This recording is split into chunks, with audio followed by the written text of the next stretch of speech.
Okay, so our next speaker is Philippe Schmitt-Kopplin from Helmholtz Center in Munich, Germany, and he will speak about describing the early A biome, a molecular inventory in meteorites. Thank you very much, definitely, for this invitation, and I wish I could be with you actually in Israel. But I'm sitting in Munich in my office and sharing all this great day with you. So I will bring you actually in the chemical world of small molecules today, looking at abiotic synthesis, or at least making a molecular inventory actually in meteorites as a proxy for that. So I'm over there right now actually, and just take the occasion also to present some oncoming meeting we'll have here in the frame of the Emergence of Life Consortia, which will take care in August. And as many of us, I'm not only in astrobiology actually. I'm at the Technical University in Munich, more in food chemistry, nutrition and microbiome research, and I'm now located quite here actually in this building at the Helmholtz Center in Munich, and we are a medical-oriented center working on diabetes and environmental health, covering here actually more than nutrition and microbiome health issue. Also working on metabolomics actually and small molecule profiling in C. elegans. So let's go to biogeosystems and its chemistry, so profiling small molecules of life. As we're speaking about biogeochemistry, and that's actually what we do in this session, is considering on one side the molecules of life in terms of, as an analytical chemist, we profile this in the so-called metabolomics field, high diversity of chemistry, which is regulated actually by enzymatic systems. Afterlife is more regulated by microbial transformation and abiotic processes occurring in there, leading to a very complex and very diverse molecular diversity. And actually the pre-life, or more the abiome, which we are interested in today, is more related to the work on meteorites and extraterrestrial samples, which witness actually a wide history that happened in space. So as an analytical chemist, actually, our goal when we use analytical techniques is to classify. We classify, we order, we count, and that's actually what we do using high resolving techniques and looking at small molecules in these systems. So we go in an inventory, accounting, we combine, we try hypotheses based on what we see, and then we combine, we assemble, and we try to reorganize, to re-engineer, and to try to put the stories together to understand the mechanisms behind. So what are the tools we use actually here in biology, in geochemistry, and in astrochemistry? It's a combination of 3 platforms. I will show you mainly the one using high resolution MS today, which enables really profiling on a compositional space. We use LCMS profiling for targets as well, and NMR high field actually to go into new structures and describe new functionalities out of unknown metabolites. With meteorites, many of them in these classes, actually, we go ahead with this platform and actually we profile the small molecules in there and try to reconstitute actually a history. So the Graal, surely, of this story is definitely if you have access to real samples, and that's where we are involved as well within the TACME team, so work with NASA and with the Hayabusa, and definitely I'm looking forward to these samples coming in July.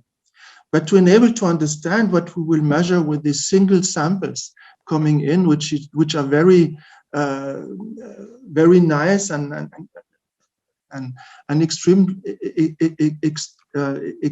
extremely good to look at, we need to have a background actually information based on meteorites. And that's the work we did in the different techniques. And I will focus today on this non-targeted approach using mass spectrometry, and especially high resolution mass spectrometry or ultra high resolution mass spectrometry, means FTI, CRF, TMS, which we use actually with a liquid injection. That's the system I pictured yesterday. We have some automations going on for biological samples. We do direct injections of liquids, ionization of electrospray, IPPI, working on solids and surfaces can be done with laser absorption and MALDI, and that's something we did with the colleagues. Different ways of miniaturization to handle small liquid volumes, which may be necessary as well for these return missions, because not much samples will be available for the analysis we want to do. So this ultra high resolution mass spec, actually just imagine having a tool which enables you to differentiate molecule weights on a basis on a half mass electron, and differentiate these same molecules here at a mass of 600 with this same mass difference of the mass of an electron. I mean, that's actually what we are doing. And this high precision in mass and this high resolution enables us to differentiate and to distinguish all elemental composition in actually the mass field we're looking at, in the small mass field from 100 actually to 1,000 or 2,000. That's just examples. I will wrap up rapidly. Suwannee River, that's an extract of a river water, and down here actually it's another dissolved organic carbon, which is rather whiskey. I'm coming from food chemistry. But that's the diversity in the profiling of an electrospray in such a sample over the mass range. You see distribution, and we can zoom in. Every nominal mass have multiple signals, and the idea is definitely to describe this on a compositional space. So that's what we do. We convert the weights of the molecules, we measure mixtures, and we will have thousands or 10,000 of these, and we convert these in element compositions in the space of CHONSP, or any element if present in the system and available through the ionization. So we have information on these molecular signals, but also on isotopic signals like here in the natural abundances. And this enables us, out of this mixture within the resolution, to confirm the elemental compositions. So here we go in 10,000s of signals we have to handle for one sample. What do we do with all data? And how do we generate these? Well, actually, we go into compositional networks where we link actually each individual mass with mass differences, which may be atomic, like here. These molecules or this formula have nothing to do with each other, but they're just simply separated by the mass of an atom. So knowing one elemental compositions, we may know all the others. That's just an aerosol, an organic aerosol.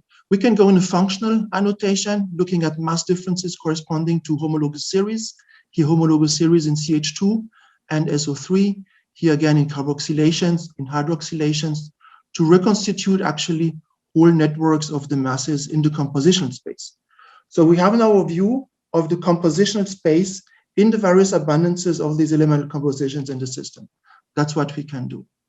We can use these elemental compositions, so these thousands of elemental compositions, and visualize these in different graphs. I will show you with the meteorites in a moment. This is just an aromaticity index, which is calculated. That's a diesel particulate, for example, in application, where we can differentiate actually here different homologous series in aromaticities in the CHO space, for example. The bubble size I show you now is always related to the intensity in the mass spec as a relative proxy for abundance. We do this with biology, and also in biology, we use these Van Crevelen diagrams, which is over here. It's an HC-OC diagram where every element composition is just projected in that. And this is just an example where we projected all molecules of life, of biology, in the compositional space of the databases existing, enabling also differentiation of these different molecular families, just to showcase that. How would this look for the whiskey I was just showing you before as a mass spec? You remember this complex sequence of signals in different intensity that would look like this in a Van Crevelen, where we can nicely differentiate now HC, high HC is aliphatic, aromatic, and the oxidation state is increasing in the right side. We have a lot of phenolic compounds in the middle, polyphenols. We have glycosylation states towards the sugars, and up here we have aliphatic and alcohols. I mean, we have a way in this diagram now to project the corresponding elemental compositions and to visualize actually with our brain what this mass spec is looking like. And this is the reverse phase extract from a river, which is a typical trace of an organic matter actually of terrestrial environments. Very oxidized and aromatic features, polyphenolic, CHO type of molecules. The codification is given by color. If I have sulfur, I put it in green, like here a few impurities actually. Orange is more nitrogen type of compounds.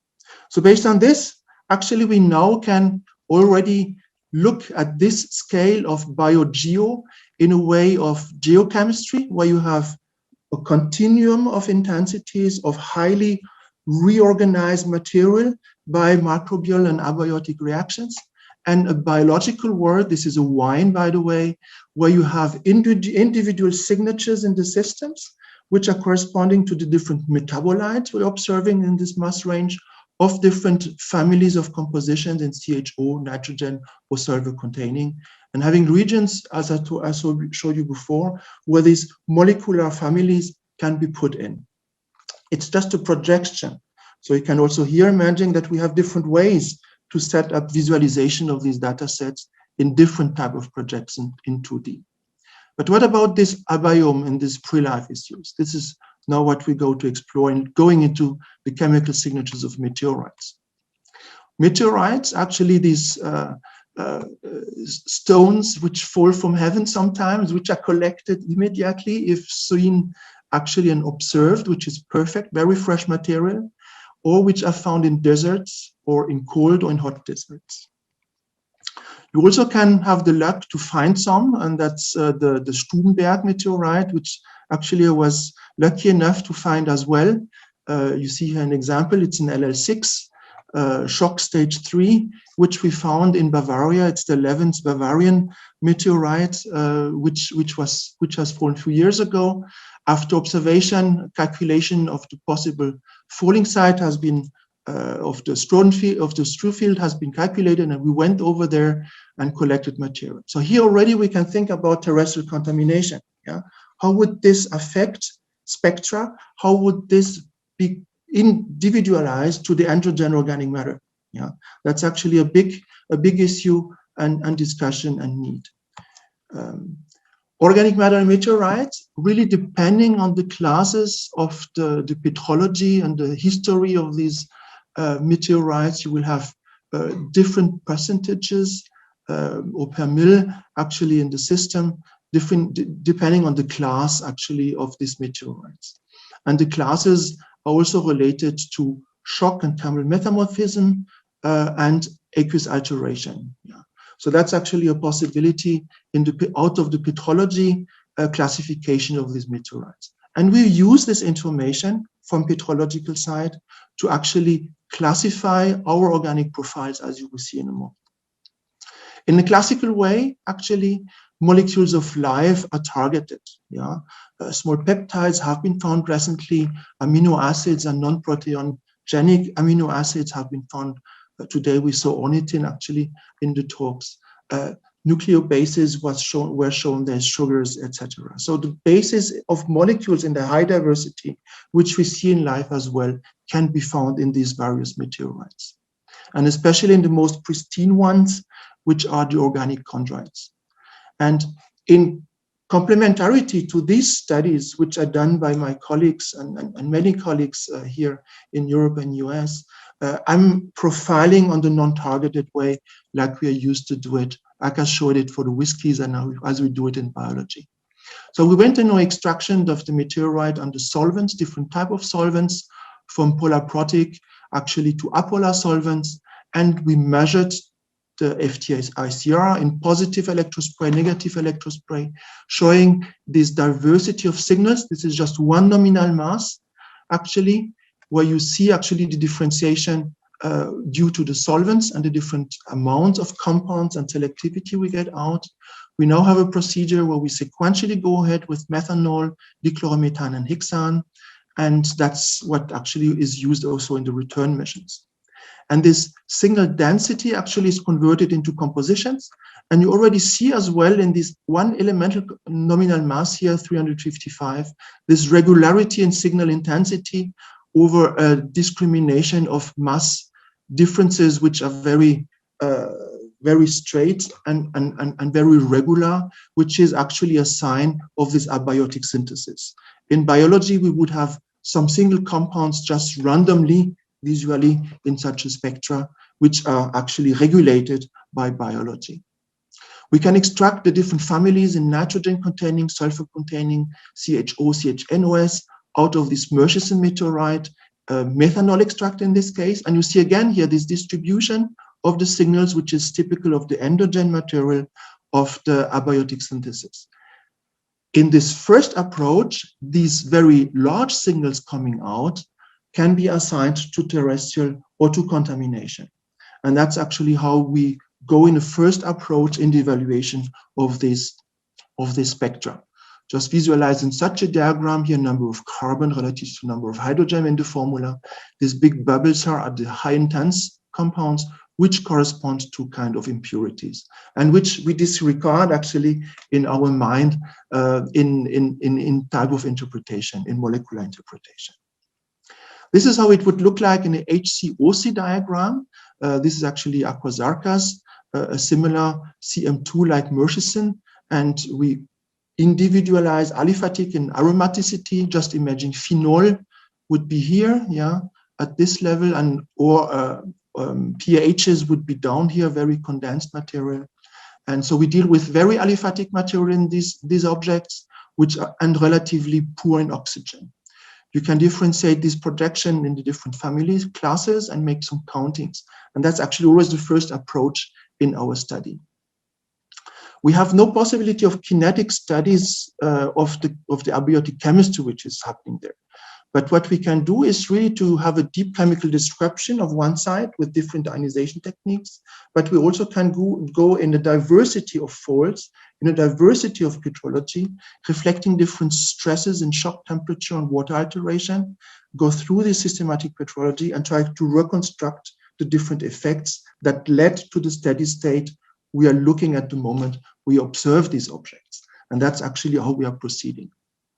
With Murchison and in looking at the diversity of these populations of elemental compositions in their abundances, we propose actually the scheme that CHNO are first actually like CHO in the system, and then actually sulfur is going into the system through aqueous alteration, also an involvement of the mineral phase. Also, what we do is a description of this diversity in molecular network, which are somehow also reflecting possible reactivities, starting from very small materials in some experiments towards the higher molecular weight fractions we see in meteorites. And that's NVA 1118, just working on that at this moment, where we really profile from very small molecule C1 up to C30 in carbon chain lengths. Other possibility is to have a look not only on electrospray, but having a look on photoionization, where we look at also molecules which are more apolar.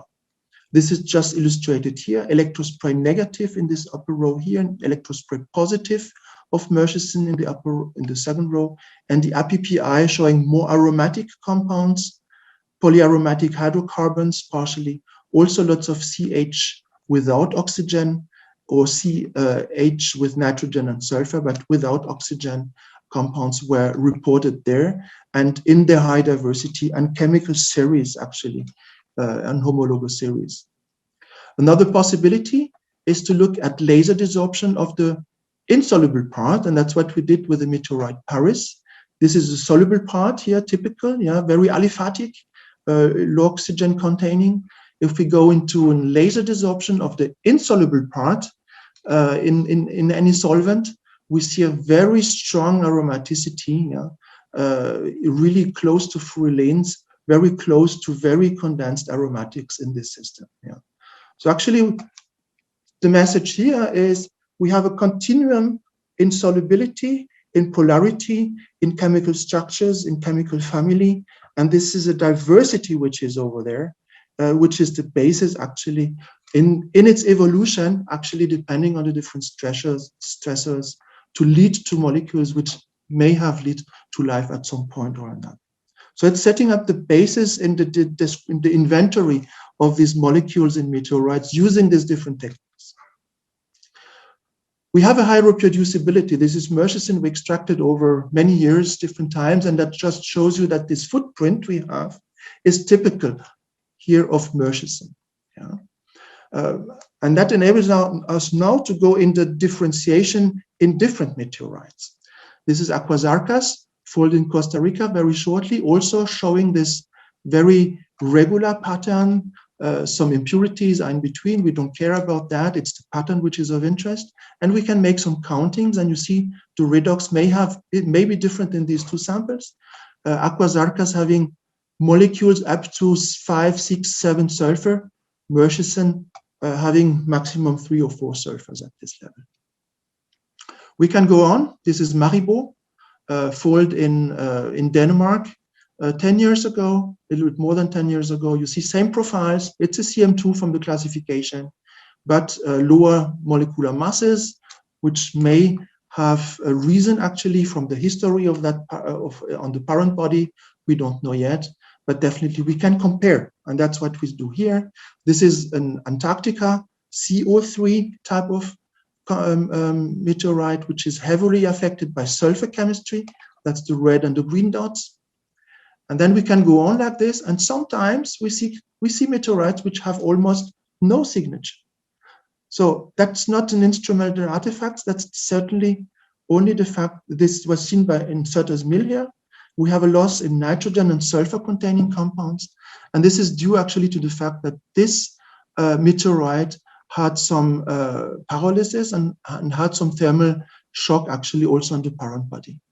In the signature in the nominal mass compared to Murchison, we have almost no signals, but we have signals which are highly sulfurized. Yeah? A poly-S domain is very is really high at this level. This is also something we see a lot. So you can go in experimentation, taking Murchison and heating it for different times, where you see an increase in the solvent accessible molecules, and from a given temperature, you have a loss of these volatiles or semi-volatiles. But even at 1,000 degrees, you have some molecules which are thermostable. That's the other message. We have molecules in the systems which are integrated within the minerals and which are thermostables and which are quite polar and aliphatic. So these are not necessarily polyaromatic hydrocarbons. Now let's go to the next step.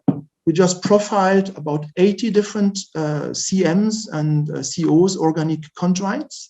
That's the type of profiles we are obtaining. You see a given diversity, some very full, others rather loose. And then we can go in a statistical evaluation and integrate metadata in terms of heating, in terms of shock, in terms of any type of information we have on these meteorites. We can make up models, we can classify, and then based on one measurement, we can reposition actually that meteorite and have an information on heating, on maximum temperature of heating, long duration heating, or even going actually in shock issues, having information on metamorphic effects, setting up some classification models, and projecting again here some signature. This is what we will do with the return missions. We will have one analysis possible, one shot, and we will position this footprint we obtained into these diagrams to showcase the maximum peak temperature that object actually on Ryugu and Bennu have seen. Let's go to other classes. Not only the organic chondrites have molecules, have a rich organic chemistry, but also ordinary chondrites, like here LL type of meteorites, type 3, 5, 6, more pristine to more metamorphized. And you see there is a loss by increasing metamorphism in the diversity, which is in line of what actually I was telling you before, and which is in line in what, when we heated Murchison, actually at the end, we have some thermostable compounds which are remaining in that system. Let's come to Chelyabinsk. Everybody know this fall, was a lot on TV, great meteorites, lots of devastating issues as well. Yeah, it was a big event. Also, the big one has been found in the lake a few years later. The strew field was enormous. Lots of samples found in the snow. That's a perfect conservation at the start. And you see already here some differences in melted and chondritic type of petrologies. So we looked at these different lithologies in extracting the organics. Actually, you would not expect in this melted stuff any organic, yeah, intuitively, yeah. I mean, it's just amazing to think about. But we see these organics. We see a diversity which is really rich in the melt, in the impact melt, as well as in the chondritic. It's a little bit different in the impact melt. And if we make a counting, and that's actually the message to take out here, the melt actually has an increase of molecules which are rich in nitrogen. Yeah, that's the message to keep. And that's something we saw again with Novato, which also has some melt. Similarly, we showed this issue, and similarly with Braunschweig, compared to other L6 of different shock stages, we show up again here that these meteorites, seeing high shock, seeing melts, have molecules with high number of nitrogens, which may be very interesting in thinking on the basis of life. Next step would be to see what are these molecules in terms of real chemical structures. Going the step further from the countings I just show you. Sturmberg as well, we found it on, I found that stuff on Sunday. On Monday I analyzed it, so it's a very fresh material. Now you know Van Prevalence, and you saw here actually, you see here actually these profiles. So in this LL6 meteorite, we have the same profile, which is different of any profile we see of terrestrial material, heavy holoterrestrial. It's really typical meteoritic. In addition to here, many signals we were not able to assign a magnesium type of CHO. Yeah? So very interesting here. I'm just going faster here as well for SB here. Lots of magnesium type of compounds, yeah, more or less aromatic, but definitely bearing magnesium. And these are not salts. These are definitely organomagnesium compounds which are with a covalently bond on the hydroxides. Yeah. Similarly with the HED, Sarasicek, which is showing this close structural features between CHO and the corresponding magnesium compounds. And that's actually what we described in this paper a few years ago, where we, from the high resolution, the ultra high resolution is definitely needed here to differentiate actually the organomagnesium for the other type of compositions, and also the isotopic values signature is needed to confirm these elemental compositions. But in this combination, we can extract this information in the data mining and describe this organomagnesium. And that's the type of compounds we described here. We had some DFT calculations and stability calculations, and confirmed these structures also by mass fragmentation, ion isolation, mass fragmentation, and are now right now working on the ways how these molecules may be synthesized. But again, going into more than 60 different meteorites, organic chondrites and ordinary chondrites and achondrites, and looking at the profiles in organomagnesium, we went into classification. And what came out here is that we were able to set up a model where these meteorites, having the most abundant and the most rich organomagnesium chemistry, in the structures I was just showing you, so not adducts and no ionic bonds, but covalently bound, these meteorites are the ones which have had the highest thermal and metamorphic issue. Yeah. So that's actually shock and temperature, pressure and temperature are affecting the meteorites and orienting actually some part of the organic which is reactive within the mineral phase, probably with the magnesium silicates, are bringing actually stabilization of organics in terms of organomagnesium, which we show here. So these are proxies of shock events. We now work on proxies for thermal events, going also in experimentation. And these are magnesium sulfur organics, which are used as thermoclocks in these meteorites. Interesting here also is to say that these organomagnesium compounds may be temperature resistant and may need pressure to be built, but they're very sensitive to hydrolysis. So Philippe, there are five minutes yes, I'm at the end. Including questions. Yes, I'm at the end. These compounds are very sensitive to hydrolysis and can reconstitute very easily the corresponding carboxylic groups. So if you have some aliphatic acids which are as magnesium temperature resistance, they may regenerate to corresponding fatty acid accordingly. I'm already at the end here.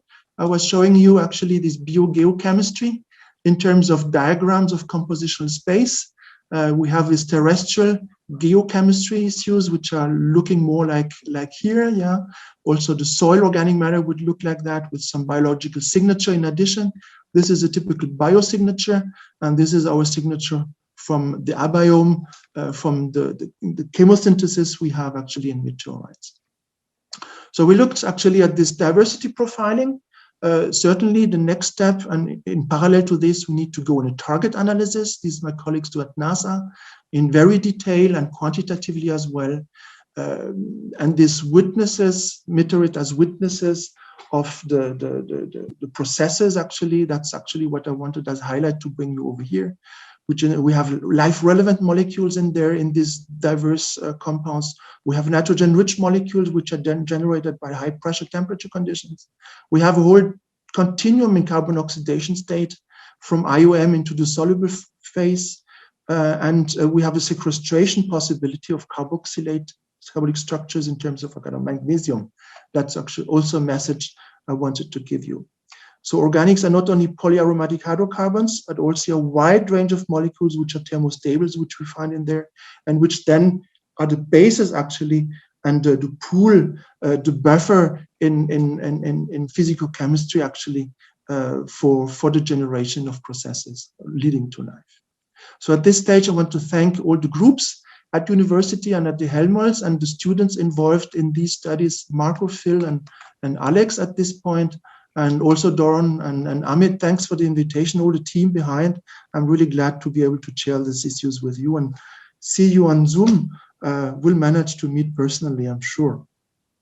Thank you very much. How far are we from starting to see actual structures as opposed to atomic compositions?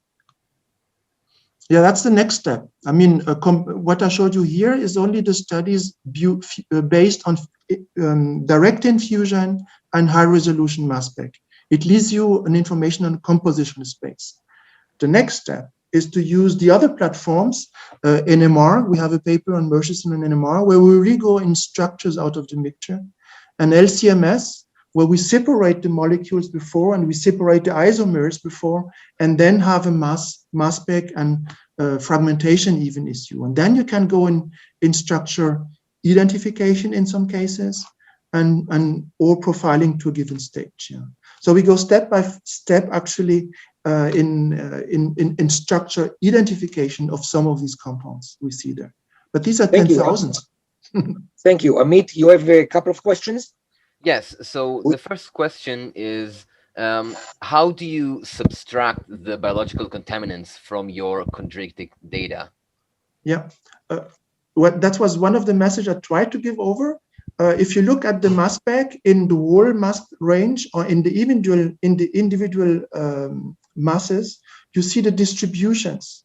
And these distributions of intensity are following the probability to have a structure of that formula in terms of many isomers. Yeah, means you have a distribution which is quite Gaussian shape. If you have a break in this rule, and then it's a biological signature. When we do some systematic chemosynthesis here in different ways, Wechselshauser chemie or Maillard chemistry, we see also these distributions which are due to the chemical proliferation, if you want, leading to that diversity. Yeah. And this is usually leading to some very continuous abundances. And Thanks. that's how actually I differentiate. And please feel free to contact me. I would be glad to have an exchange with many of you. Thank you. Thank you, Philippe. Thank you so much. So for the questions. Thanks a lot for this nice keynote lecture.